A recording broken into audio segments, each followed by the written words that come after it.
Ganito sila ka-close. Tito Eddie, biniro si Jericho. Tinalo siya ng aktor. General versus Presidente.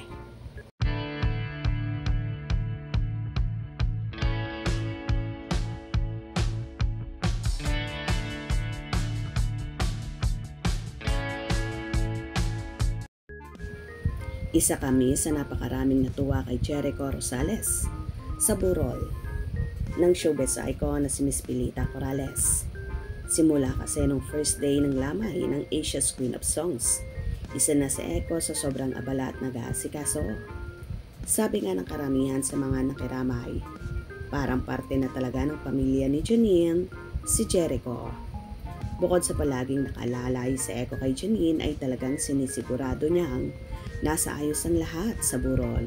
Pati mga nakikiramay na kilala niya ay nilalapitan niya para alukin na kumain.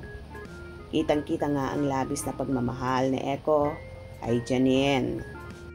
Nang makatsikan nga namin si Ramon Christopher, biniro namin siya na parte na talaga ng pamilya nila si Echo at nag-yes naman ang tatay ni Janine.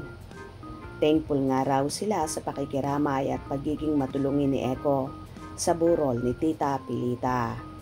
Magkakasama nga pala kami sa table ni na Eddie Gutierrez, Annabel Rama at ng mga anak nila na sina Rufa, Elvis at Raymond nang lumapit si Echo. Nagbiruan pa sina Tito Eddie at Echo. Nanonood din kasi si Echo ng Incognito, kung saan ay kasama ni na Richard Gutierrez at Daniel Padilla. Ang Gutierrez, matriarch at dahil general ang role nito sa action serye, ay biniro niya ang rumored boyfriend ng apong, si Janine. Sabi ni Tito Eddie, daig siya ni Echo dahil kung general siya, presidente naman ito. Si Echo kasi ang gumanap na President Manuel L. Quezon sa pelikulang Quezon na pinagbibidahan ng aktor at nakatakdang ipalabas sa buwan ng Oktubre. Kaya presidente nga ang tawag sa kanya ni Tito Eddie. Anyway, sa bait at maasikaso ni Echo ay talagang marami ang pumupuri sa kanya. Ang iba nga ay nagsasabi na sana ay magtuloy-tuloy ang magandang relasyon nila ni Janine. Ibang level na talaga ang samahan ni Nini at Echo na ikinatutuwa ng marami.